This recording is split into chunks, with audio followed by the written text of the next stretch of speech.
All right. Thank you so much, Kevin. We've got a really great treat for you guys next.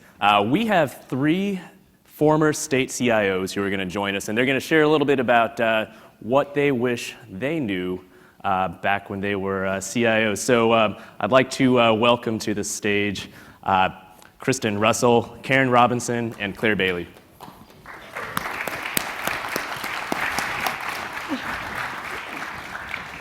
We love following the comptroller. We do, because we ask them for lots of money. Exactly. How are you guys doing? Are you having fun? You're all spread out everywhere. Do you know who we used to be? Yeah. What are you guys doing up there? Up there? They're our In group. the rafters, yeah. Oh, they were in the green room. So my name's Claire Bailey, and I'm the former Chief Technology Officer for the state of Arkansas, and I had that role for about 8 years. I served for Governor Mike Huckabee on his cabinet and Governor Mike Beebe, a Democrat, on his cabinet. And then I most recently joined CompuWare as their federal, state, and local director of, wait for it, Mainframe Solutions. Thank you. We still love her. Yeah, Okay, awesome. and you are? Hi, everyone. I'm Kristin Russell, and I'm the former Secretary of Technology and CIO for the state of Colorado. I actually had 2 roles in Colorado. As Secretary of Technology, I led the state's economic development strategy, so attracting new tech workers and tech companies to the state of Colorado.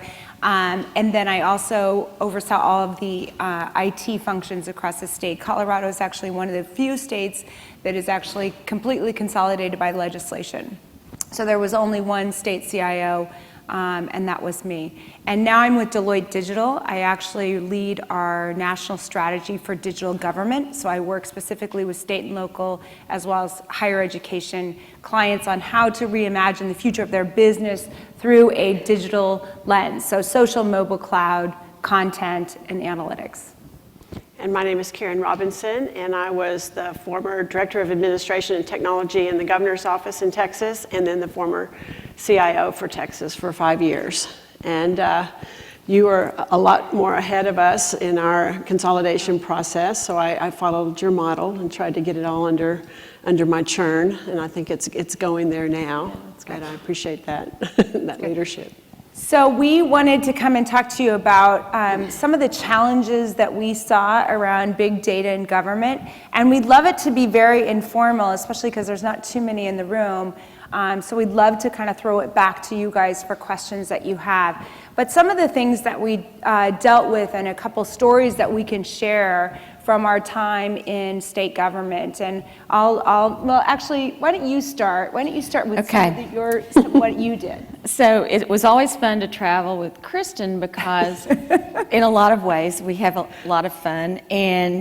But one of the things that was most interesting is, in my state, we were decentralized. So we had, for a population of just under 3 million people, we had over 100 agency-level CIOs. So for me to be able to execute upon any strategy, I had to work with my goodwill. I'm a hugger. I actually scared one of the former speakers when I hugged him as he came off stage. He said, "Why are people hugging?" Why did I get hugged when I left? I think that's She's a a speaker groupie.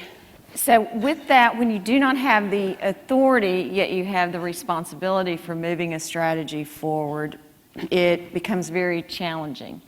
And I remember the day when we hosted a quarterly information technology meeting, and Steve Ellsworth from Socrata came in, and he spoke, did a beautiful job. We had many other speakers there as well. And I was very excited, because just introducing the concept of data and open data to the state of Arkansas was just, I couldn't think of anything more exciting to do on that day. And at the end of the session, I would get very energetic, and I stand up and I said, "Wasn't that great? Now, who out here across our agencies is ready to jump in and share data?" And not a single person raised their hand. And with that, I learned without support. Now, we did have pockets, and we'll talk a little bit about that as we move further down. But with pockets of big data, how successful can you be? But also without executive support, it's critical.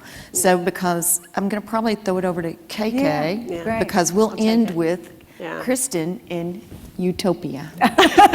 She was the only CIO. So if we were going to do easy support, hard support, and I had middle of the road support. So Texas has 27 million citizens, and then I had 336,000 state employees and probably 130 CIOs to deal with. But I had a similar churn, I'll say. Socrata came and approached us, and I really liked the team and felt like we could build that relationship and really start working with the data that we had. And I had to go up to the governor's office, obviously, and sell them on the data, on that idea. And I got the blank stare. You're going to do what with all our data? We just want to make sure it's in Texas. And I said, that's a different data. It's all protected. We're just going to share the data. And so the slow churn, so I worked very closely with our portal vendor and Socrata, and we did a pilot project. And I think that had a slow churn at the beginning, and now that I've gone, and I left in December, I think it has picked up, and I think the project is becoming more and more successful. So mine was a slow start, walking through molasses, getting that churn, and getting the buy-in, and showing the proof of concept, and now I think they're off on their own. They're running well. That's great. So in Colorado, when I was appointed by Governor Hickenlooper, one of the first, 30, 60 days on the job, he brought me into his office and he said, Kristin, we've got to do, open data, open government, transparency. Let's start publishing, the checkbook and, the budget and things like that out onto the website. And I was like, Governor, that's just not that interesting, right? I mean, You actually said that to your I governor? did, of course I did. You know me well enough. I said, that's just not that interesting. I don't think that that's really what citizens care about.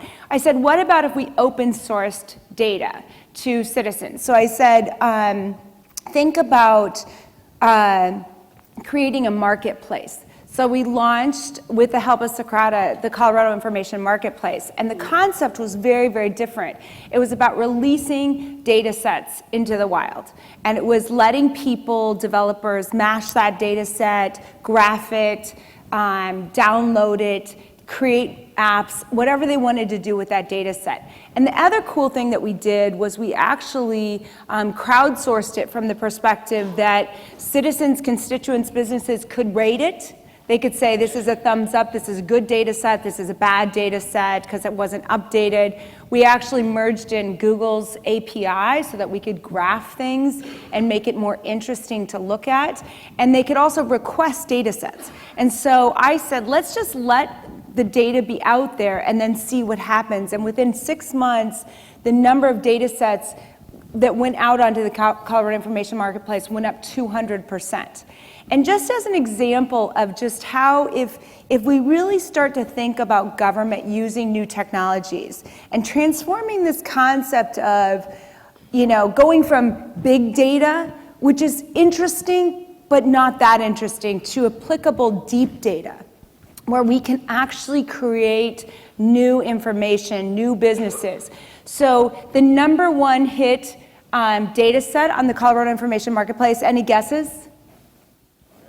I always get that, right? Which one? The marijuana. Marijuana. Is that legal now? It's legal in Colorado.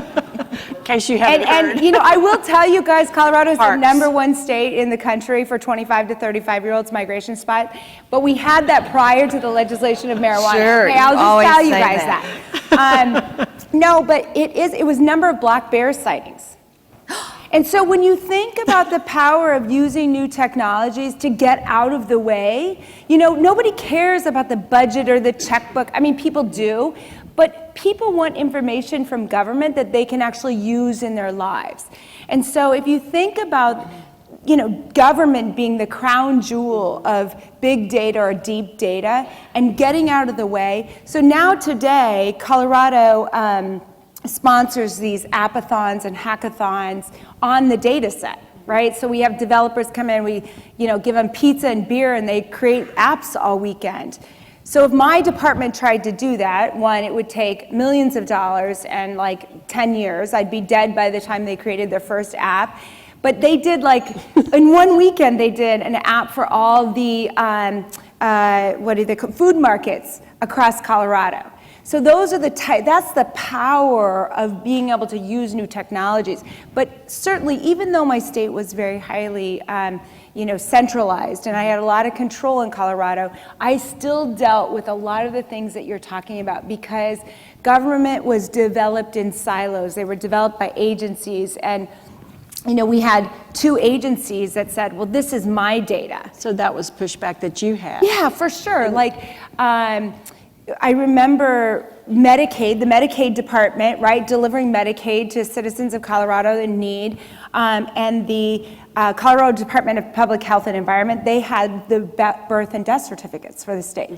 So literally every 6 months, CDPHE would drive a file, like a disk file, over to the Medicaid department in Colorado, in Denver. I'm not kidding you, it's true. Sorry.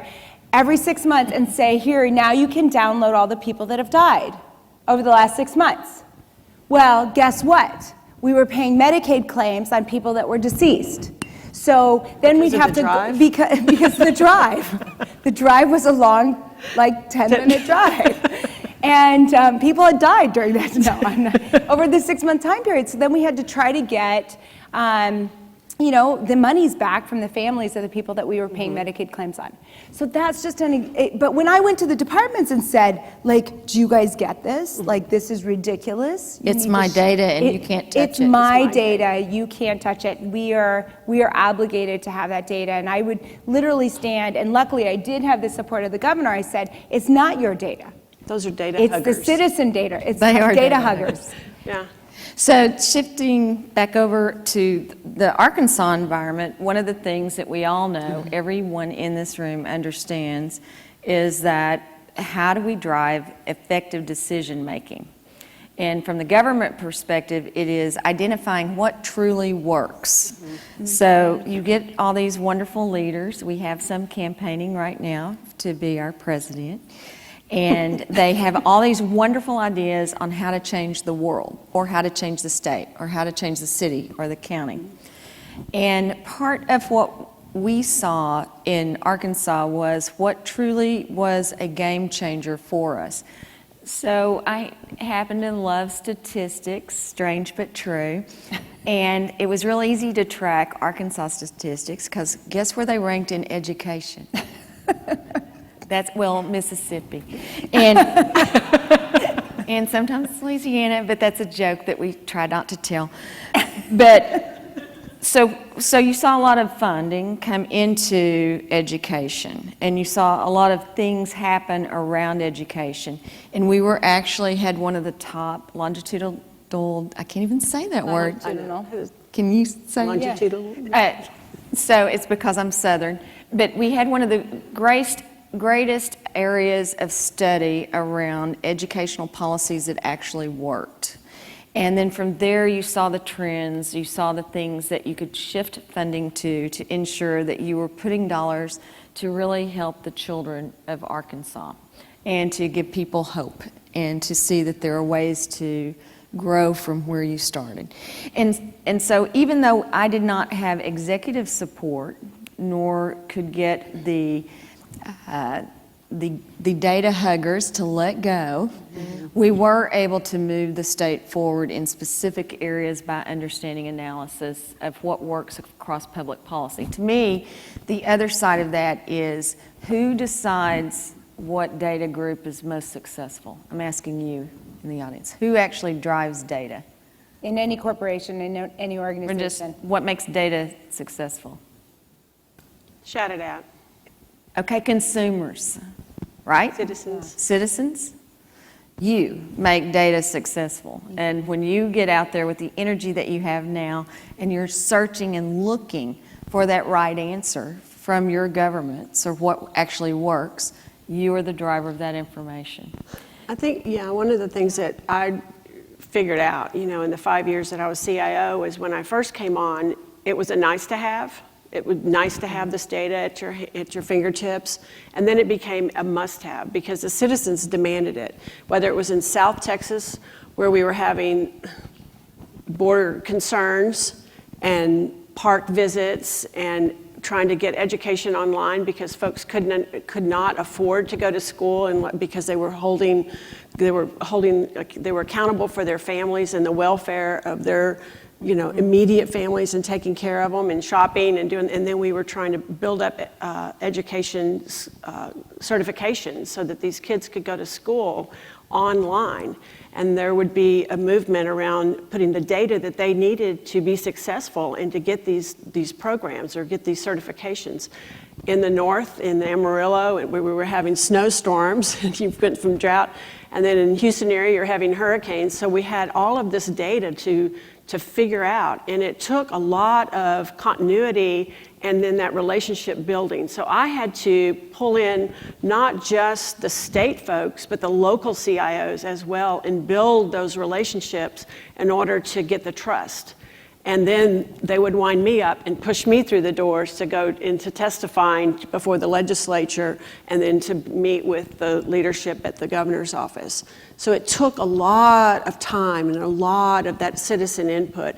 And it took putting those, what do we call them? We were talking about it at lunch, the citizen community, God, I can't even remember, but we put the groups together where we all had an input, and it became owner operated. So it was not just me pushing down their throats what they needed to have, it was me turning it so that the users and the consumers were at the top helping me make those decisions, and then it was owner operated. Yeah, I think you both bring up really important points. I mean, one is the importance of actually measuring the effect of data, right? So if you think about public policy or politics, it's been steeped in a tradition of who can be the best orator, who can actually convince other people to do things. And yet, when you really think about the language of persuasion, if you can use data is kind of the baseline. I was sitting next to this guy on a plane, and he was reading a book in Chinese. And I took a picture of the book because I couldn't read anything on the page. Do you always read over the shoulder of others? Yes, I do, on planes especially. Watch out. But I knew what page number he was on because I knew what 56 meant. And so if you think about the importance of measuring data and the effect of data, that's really important. And the other thing that I would say too is no longer are the days that the data is contained within the walls of your organization. And that is so true in government. In the last 2 years, actually, universally, we've increased the amount of data that we have since the beginning of humankind by 9 times in the last 2 years. So what that means is that it's the data not just contained by government, but everything around us. And I think about a world when the caseworker for child welfare services is pulling in data from all sorts of feeds. The kid that tweets out, "I'm going back to my dad's house." So guess what? If we know that the dad's house is not a good environment for that child, we don't have that data unless we start pulling together that data. So again, that caseworker using just the data that she or he has may not get that case may not top to the highest priority. But if they know that the child's going back because they actually bring in social data to say, oh, you know what? This case now moved to the top. So it's not even just looking at the data inside the house of government, it's looking at all the data around us that we can provide better services to the citizens of our nation. That's one of the decision factors for my changing career is because being a state chief technology officer or state CIO, we rebranded it in Arkansas because of some history around the CIO's office. But there was part of what we miss as leaders. And so one of the things we wanted to talk about with you today is looking back what would we have wanted back then? So one of the decisions I made about joining CompuWare, which is a mainframe-specific company and the backbone of a lot of the technology platforms, I don't know why you're laughing. COBOL's cool. It is T-shirt. cool. Hey, and now we've got Z-Linux. Trying to find millennials. We do. Mainframe. But when you talk about that mainframe environment, I couldn't get the right data to make effective decisions about platforms. And then the other side of that is, how do you make data access ubiquitous? What you shouldn't, the world, and from a citizen's perspective, could care less what system it's in, whether it's city, state, or federal. All they know is, I want to know what you know about me. Shockingly enough, they may not really want us reading their tweets as a government official. Shock. They do, actually. Millennials have a totally different That's true. viewpoint on sharing information and the sharing economy than I think our generation did. Yeah. That's So true. if we, so looking at the title, it says, "What I Wish I Knew Then," lessons. Mm-hmm. So what? What would be your lesson? What would be your Or what would be the thing that you would say? if you knew then what you know now? I'd be a much more effective CIO, and mainly it's in listening to and taking in all the factors of decision making across a lot of different groups. And there are times that you find yourself working with partners who may not really be your partner. There are other times where you wish you had listened to others more effectively to make that decision. I think also that I've recognized that karma, how you treat one another or how you treat the world, comes back to you. And so luckily, CIO means, who knows what CIO means? Y'all are so What quiet. it stands You're for? so quiet. What? That's one Chief Information chief information, Officer. or career is over. Yeah. Yeah. So we are. Especially in public sector. So the average tenure was 23 months. So you saw this churn as a good example. So we made it to the other side. And when I think about the why part, we probably embrace partnerships more so than others. Yeah.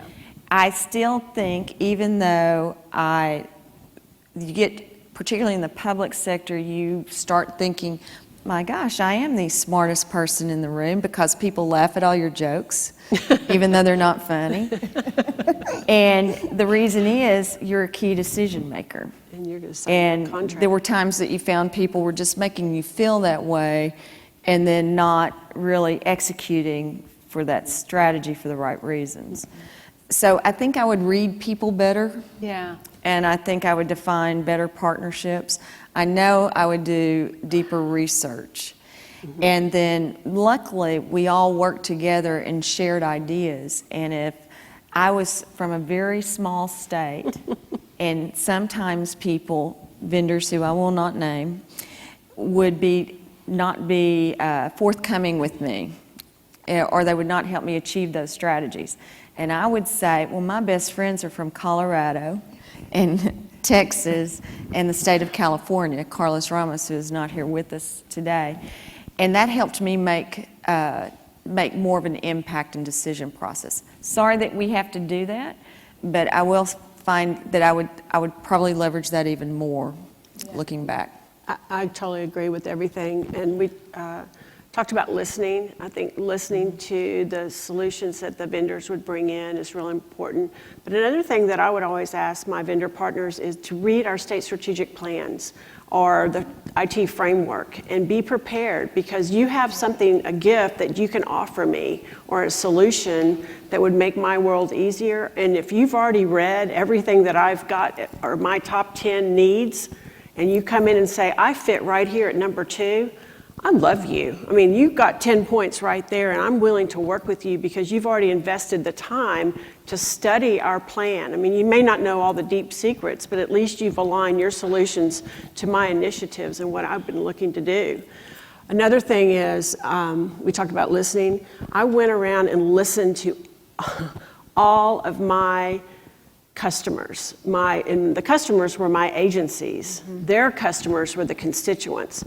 And the first 6 months of my life as CIO was so horrific. I might as well have handed out Rotten Tomatoes because apparently things weren't run right before I came on, and there were some things that really needed to be improved upon, and I took that opportunity, and that's when I would bring those folks in and say, well, I need you at the customer table, at the Business Executive Leadership Committee, the BELC is what we called it, and help me make those decisions to right this wrong and to put the state back in a good direction, because Texas needs to be at the top. Not above these guys, but just at the top in leadership as far as technology. And we depended on each other. I mean, Stu from Ohio still calls, and he would mention a vendor and say, are you guys dealing, because they're saying, they're working with you, and I'll say, yeah or no or whatever, but there is that continuity and that communication at the top. So we still are very active at the National Association of State CIOs, and I think that's one of the organizations that's really critical to the success of a vendor. And Kristin, your path was different from us because you came from the private sector to the public sector and then back to the private sector.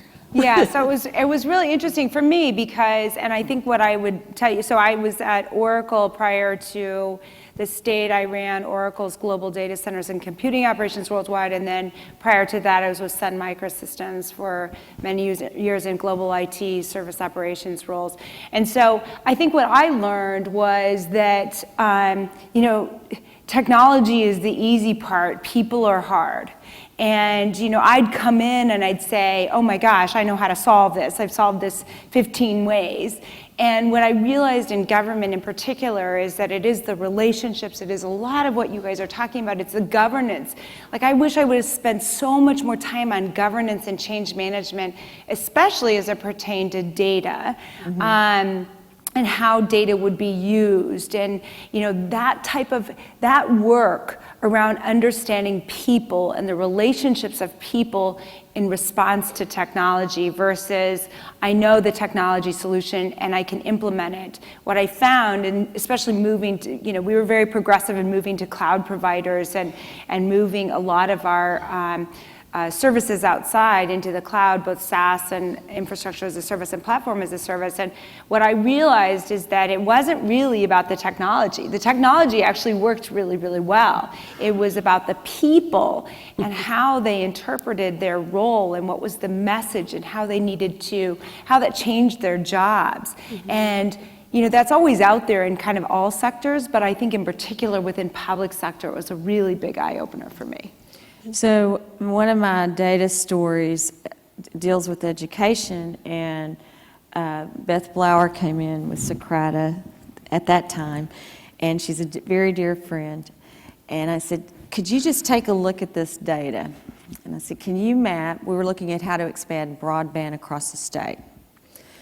Do you think that a child's access to broadband impacts educational scores? Does that make sense? Let's see a show of hands. Yeah. We're afraid you're asleep. Yeah. So you say Yeah. you've got to have broadband to have good scores. And those of you who say no, broadband does not. Oh, interesting. I'd love to hear. Y'all win. The second, broadband did not have an impact on a child's academic success. You might have to explain a little bit since the majority went the first way. That's true. That was an Arkansas joke, and I'll also, why, they're picking on me today. Mainframes in Arkansas. Could you explain what you mean by that? So when we talked about that answer, do you think politicians wanted to hear that answer? Right. So that's the other part around big data and data analysis in the political world, is you have to accept and understand how that trend would work. Now, since we were, what ranking? Two. Yeah, 49th. Yeah. Good memory. Two from the bottom is what I meant, not two from the top. I'm the second most educated state. And so from that perspective, what could also be interpreted is think how much better we could be. So again, applying the political policy part for a legislative bill to be passed to drive that, to make it past those voters in Arkansas to get reelected, to expand broadband because you know how much better your child's life could be. Understanding how we analyze data is critical. Yeah, that's awesome. So I'd love to open it up to any questions. We have Right. about 10 minutes left. If you guys have any questions for us, I'd love to hear them. There's one. Okay, Great. shout out. In the UK, there was a big thing recently, a blog post that said government kills innovation. In terms of your experience of moving between government and private sector, do you agree? You know, I think a couple things. I mean, government is designed by purpose to go slow, right? So that you don't do things that will create havoc. Having said that, I actually believe and see today that government is doing things that is actually far more innovative than even in the private sector. And that's because they're not constrained by the private sector, stakeholder, shareholder, revenue growth type of and they have such, I mean, this is sad to say, but they have such a low bar, right? And so government failure. I like going into a government office and waiting for hours just to pay them money so I can have permission to drive. Yeah, so I mean, what I would say is I don't think government in itself is killing innovation. I think that it's actually a greenfield. I wouldn't be in my position today at Deloitte had I thought that, but what I do think is necessary, and this is what I would say when I was a CIO, is that it's going to require the private sector to step up to see government to help them. And one of the frustrations that I had was, you know, we had lots of vendors and partners that were kind of like the IT cartel that would give you the first free hit for, you know, free, and then you'd be burdened with technical debt and these $40 million checks that you were writing to them. And I was really frustrated that the private sector did not step up to build COT solutions for government and cloud-based solutions. And I think that that's what's going to require us to actually be more innovative in government, to have more agile process, to have more COT solutions that can be delivered. I mean, you think about government, I couldn't go to Office Max and buy a Medicaid system. You know, it's like if you want milk, you go down to the corner store, you buy a gallon of milk. In government, you have to buy the cow, you have to like freaking have a field, you have to broom it, you have to milk it, you have to pasture it. And so the more that the private sector can help by building technology products that can be repeatable across government, that's when I think true innovation will happen. And it's exciting because government does all industries and they drop bombs. When you think about innovation, we have greenfield opportunity to do some really amazing things for not only citizens, but for our planet, but we need help. And one of the things, the struggles that we had, I don't know, you've probably had it too, was educating the legislature on these innovative ideas and these things that actually do work. Because I've been in hearings where the legislator says, why can't I just buy my computers from Best Buy? And you hope that really wasn't a question that you have to answer, because you're not getting that end-to-end support or those maintenances and licenses and that type of thing. It takes those backdoor meetings of educating the legislature and the leadership that this is the way to go. Right. You know, Great question. What other questions do we have? Yeah. So I have a question. You were talking about lessons that we can learn from the private sector, but I think that there's also a lesson that the public sector could learn from government, which is diversity. Yes. Yes. And have you brought that with you to the company? Absolutely. We have in a lot of different ways.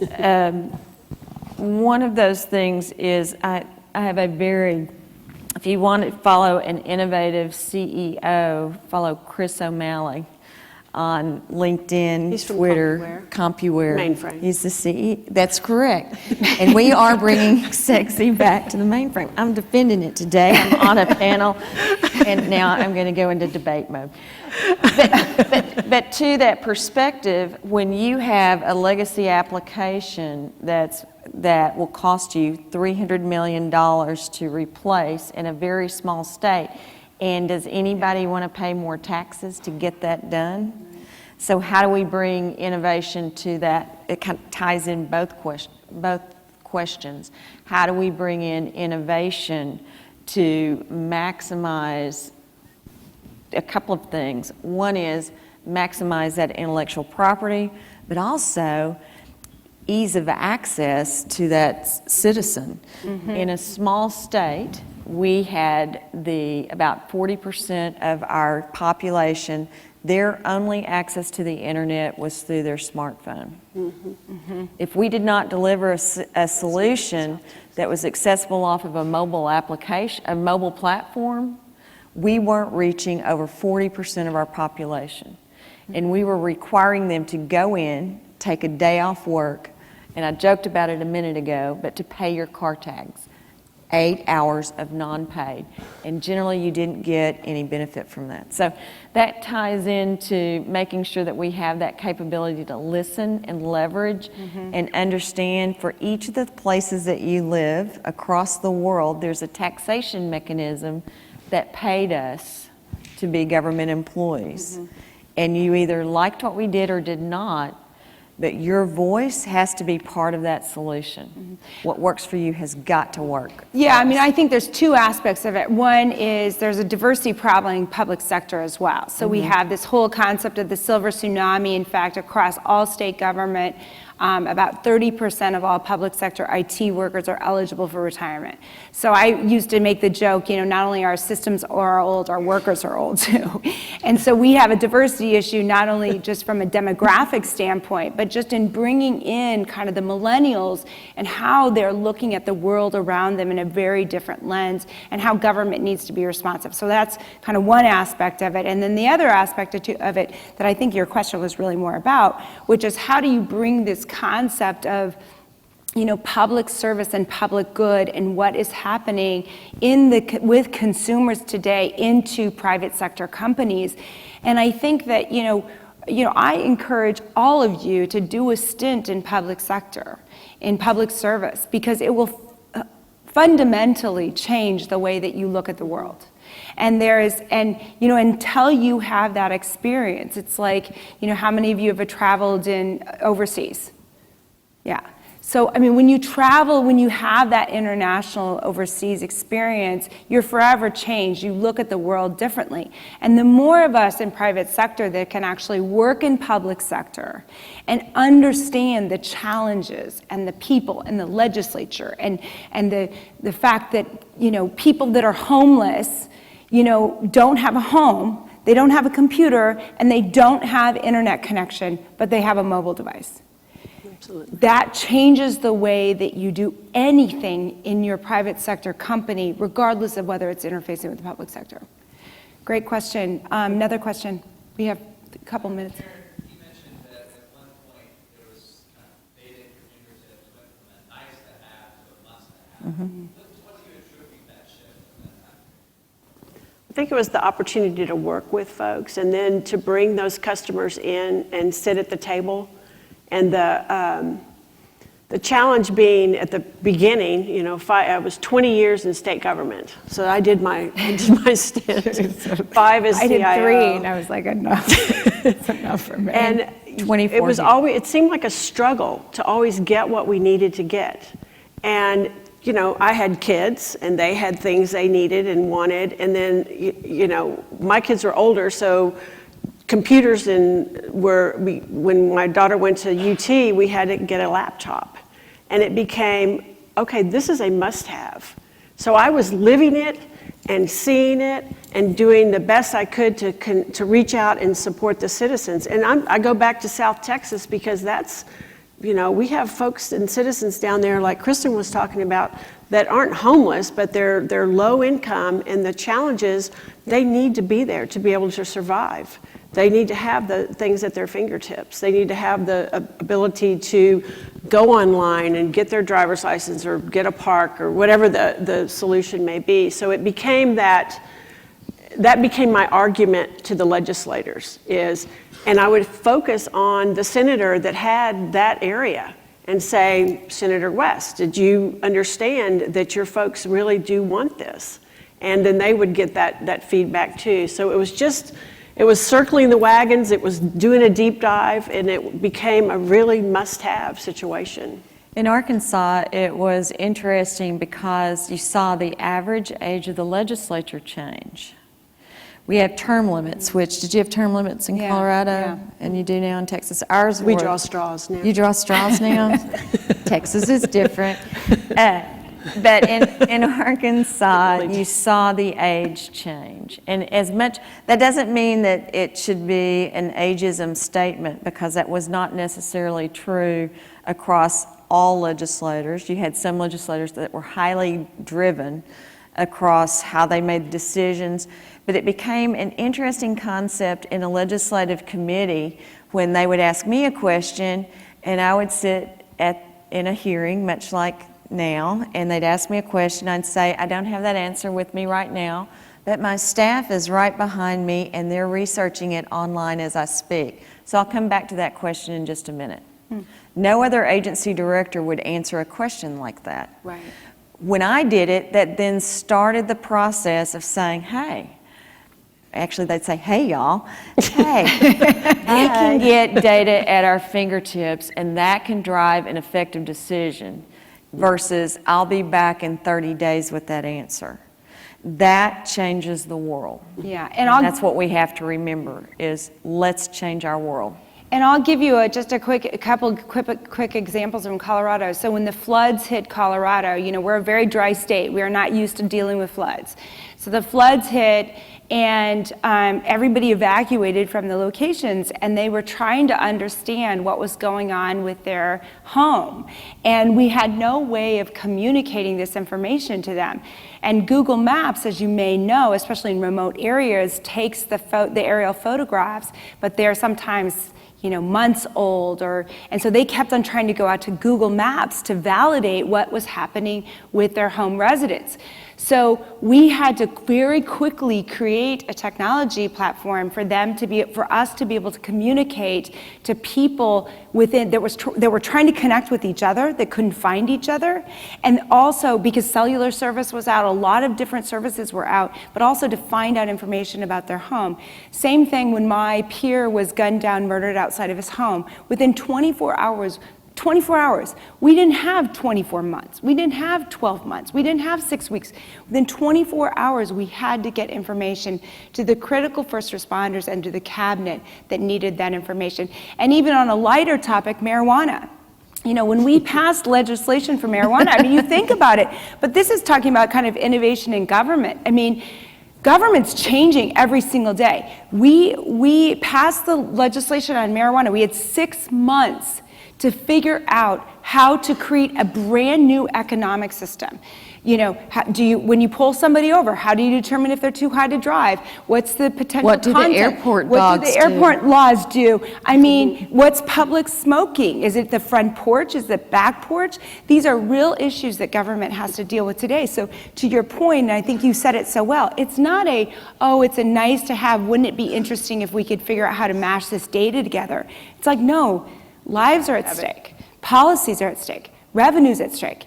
Economic vitality for the states is at stake, and that's the reason why it is a must-have. So if you ever think that data is not critical, we're living proof that it is, and we saw lives changed as a result of it. So we really appreciate your time today. Thank you. Pull me out.